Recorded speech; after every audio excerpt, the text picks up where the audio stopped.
안녕하십니까. 화요일 아침 여수 MBC 뉴스투데이입니다. 지난해 서유럽으로 해외 연수를 떠난 광양시 의원들의 경비 내역서가 공개됐습니다. 대부분 영수증 등 증빙 자료가 없는 데다 올해는 지난해보다 더 많은 예산이 국외 여비 항목으로 편성돼 논란이 일고 있습니다. 김단비 기자입니다.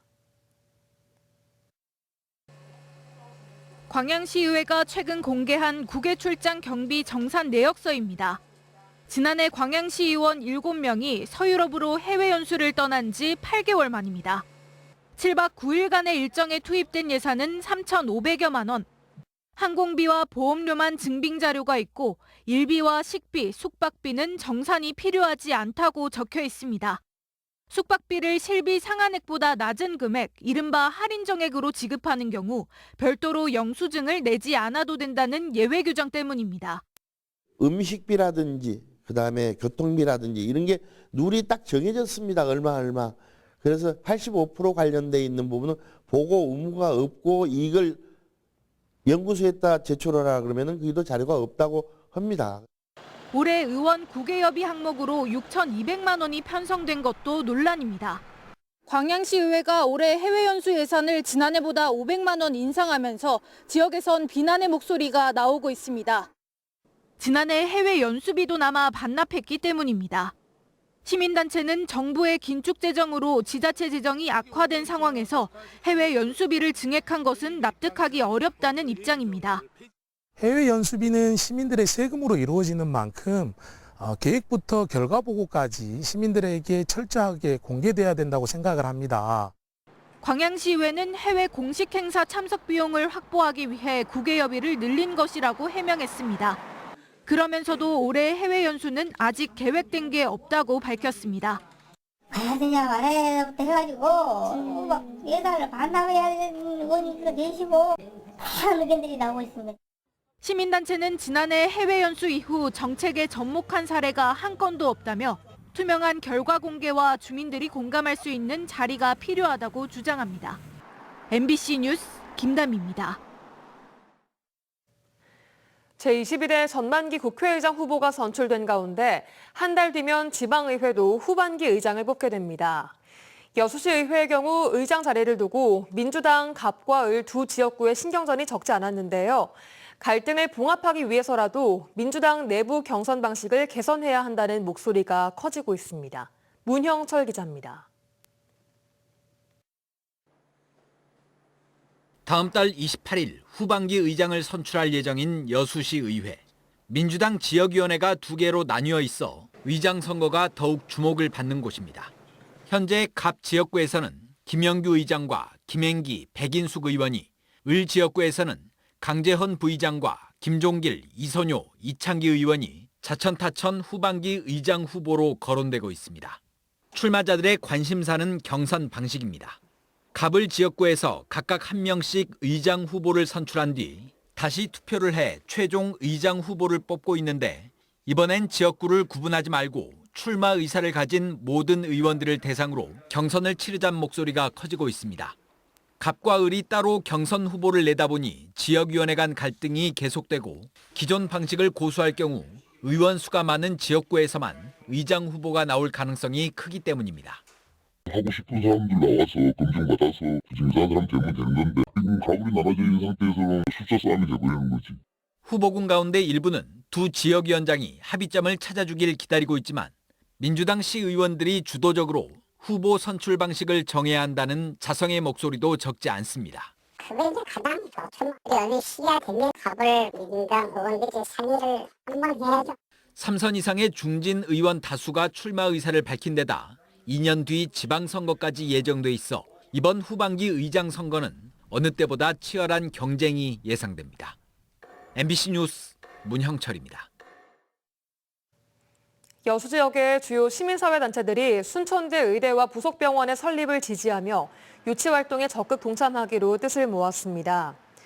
여수 YMCA와 여수 지역발전협의회 등 여수 지역 14개 주요 시민사회단체는 어제 순천대 의대 유치 여수 시민운동 본부를 결성하고 전남 동부권의 경우 상급 종합병원까지 100분이 넘게 소요되는 열악하고 불리한 의료 접근성을 가지고 있다며 중화학산단이 밀집한 동부권에 특화된 의료 의대와 부속병원이 절실하다고 주장했습니다. 이와 함께 그동안 전남도의 서부권 중심의 예산 편성과 공공기관 입주로 동부권의 소외와 상실감이 매우 큰 상황이라며 국립의대와 부속병원마저 서부권으로 배치하려 하는 의도를 포기하지 않으면 동부권 지역사회의 강력한 저항에 직면하게 될 것이라고 강조했습니다. 학령인구 감소 추세에도 도심학교는 해마다 학생이 쏠리는 과밀학급 현상이 빚어지고 있습니다. 이 때문에 정원이 미달된 섬 지역 학교를 도심으로 옮기자는 말까지 나오면서 섬과 도시 주민 간의 갈등으로까지 번지는 상황인데요. 최근 정부가 소규모 학교를 세우는 절차를 대폭 간소화했는데 과밀학급을 해소할 대안이 될지 주목되고 있습니다. 최황지 기자의 보도입니다. 인구가 지속적으로 유입되고 있는 여수의 웅천지구. 초등학교는 3곳이지만 중학교는 웅천중이 유일합니다. 진학을 원하는 학생이 많다 보니 웅천중은 포화 상태입니다. 올해 한 학급당 학생 수는 28.5명. 교육부의 과밀학급 기준을 넘었습니다. 소수 인원보다 이제 다수일 때 선생님들 입장에서도 업무에 대한 조금 과중이 됐을 때 이제 피로도도 있을 것이고 아이들끼리에도 문제가 많이. 과밀학급 분산을 위한 학교 신설 요구가 수년째 계속되고 있지만 제자리 걸음입니다. 정원이 미달된 섬 지역 학교를 도심으로 옮기자는 논의는 섬과 도시 간 갈등으로 번지면서 무산됐습니다. 신설 중학교가 하나 생겨야 된다고 한 지가 좀 오래됐어요. 하지만 이제 그거는 어렵다 보니까 이제 안 되면 저희가 이전이라도 시켜달라 이거를 되게 오랫동안 몇 년 동안 얘기를 했었는데 타 지역에서도 신도심 학교 신설에 대한 요구가 이어지고 있습니다. 전남에선 순천 신대지구, 목포 오감지구, 장성 첨단 3지구 등이 대규모 택지 개발로 인한 학교 수 부족으로 학교 신설에 대한 요구가 나옵니다. 이 같은 문제점을 인식한 교육부도 신도시 학교 설립을 위한 중앙투자심사 절차를 간소화하는 안을 지난 4월부터 시행하고 있습니다. 지역 간 갈등을 유발할 수 있는 학교 이설이 아닌 신설이 대안으로 떠오르는 이유입니다. 웅천 같은 경우는 학교가 너무 부족하기 때문에 이 행정의 편의를 위해서 이설만 할 것이 아니라 이설이 아니라 신설로 이렇게 해야 된다는 것이 이제 이렇게 한번 도전해보는 것이 낫겠다. 그러나 도교육청은 학령인구 감소에 학교 신설이 어렵다는 입장입니다. 신도심이라고 하더라도 장기적인 관점에서 입학 인원이 감소할 것이란 전망입니다. 학교 결국 한 5년 되면 실은 거기도 이 과밀도 좀 해소되거든요. 학생 수가 줄어들기 때문에 보통 학교 지으면 저희들이 한 4년 정도 걸리기 때문에 그 시간이 지나면 어느 정도 해소가 돼버리죠. 지역 정치권과 학부모들은 전남도 교육감을 상대로 면담을 요청했으며 도심 지역 학교 수 부족에 대한 대안 마련을 계속해서 촉구할 계획입니다. MBC 뉴스 최황지입니다. 여수시가 2016 세계섬 박람회 주행사장인 진모지구의 경관 개선 사업을 추진합니다. 이번 사업으로 진모지구 진입로변에 섬 박람회장의 상징 조형물과 쉼터 공간이 들어서고 보행자들을 위한 수변 보행로도 정비됩니다.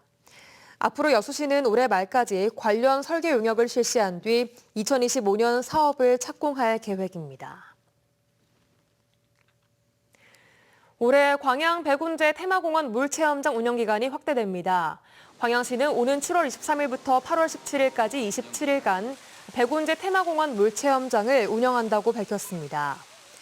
봉강면 봉당리에 조성된 물체험장은 유아부터 성인까지 총 4개의 물체험장과 샤워실, 잔디 광장 등을 갖추고 있습니다. 개장 첫 해인 지난해에는 5천여 명이 다녀갔으며 광양시는 인력 관리 등을 전문 위탁업체에 맡길 방침입니다.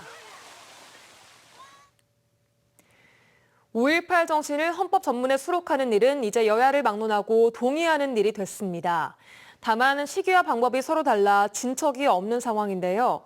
22대 국회가 다음 달 출범하면 논의를 더 구체화시킬 수 있도록 지역사회가 지혜를 모아야 할 때입니다. 주현정 기자가 보도합니다.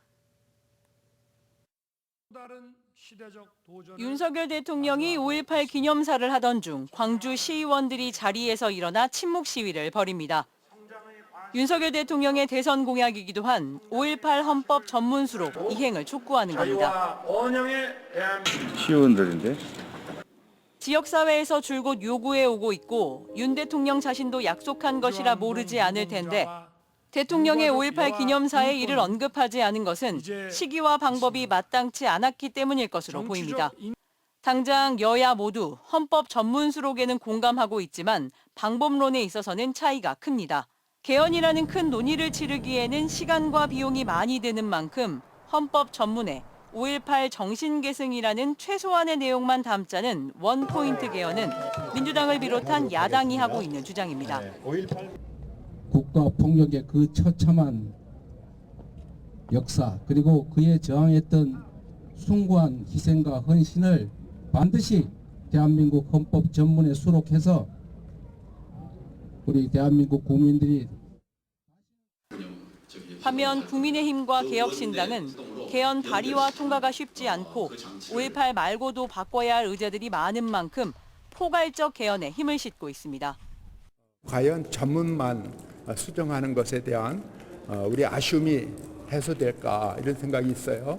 그래서 이제 모든 걸 좀 녹아내는 제대로 된 헌법 개정이 필요하지 않을까 이런. 서로 다른 생각과 이해관계를 좁히고 여야가 동의하는 안을 현실화하기 위해서는 22대 국회 출범 직후부터 개헌 특위를 꾸리자는 제언이 주목받는 이유입니다.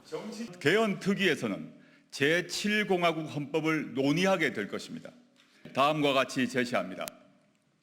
첫째, 부마민주항쟁, 5.18 민주화운동, 60 민주항쟁을 헌법 전문에 수록합니다.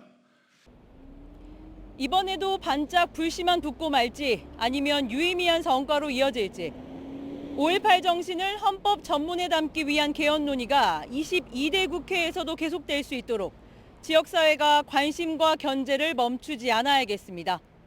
MBC 뉴스 주현정입니다. 전남교육청 교육전문직협의회는 최근 운영위원회를 열고 전남교육청의 조직 개편안 관련해 전면 재검토를 요구했습니다. 전남교육청과 직속기관 교육지원청에서 근무하는 321명의 교육 전문 직원들은 요구사항에서 조직 개편 취지는 충분히 이해하지만 내용과 절차에서 학교 현장의 요구를 전혀 반영하지 못했다고 주장했습니다. 전남교육전문직협의회는 특히 이번 조직 개편안의 핵심인 기획조정관의 역할은 사라진 채 자리 다툼으로 변질되고 있다며 학생 교육과 학교 현장 중심 실현을 위한 조직 개편을 요구했습니다. 공원 조성 사업 과정에서 불거진 특혜 의혹으로 재판에 넘겨진 박병종 전 고흥군수에게 징역 3년이 확정됐습니다. 대법원 2부는 직권 남용 권리행사 방해와 사기 등 혐의로 기소된 박 전 군수에게 징역 3년을 선고한 원심을 확정했습니다. 박 전 군수는 지난 2015년 고흥군이 발주한 공원 조성을 명목으로 주민에게 땅을 사들인 뒤 개발업자에게 헐값에 팔아넘기고 정기 인사에서는 특정 공무원을 승진시키기 위해 임의로 근무 성적 평가를 수정하도록 지시한 혐의를 받았습니다. 한편 박 전 군수는 검찰이 추측으로 기소했다며 혐의를 부인해왔습니다.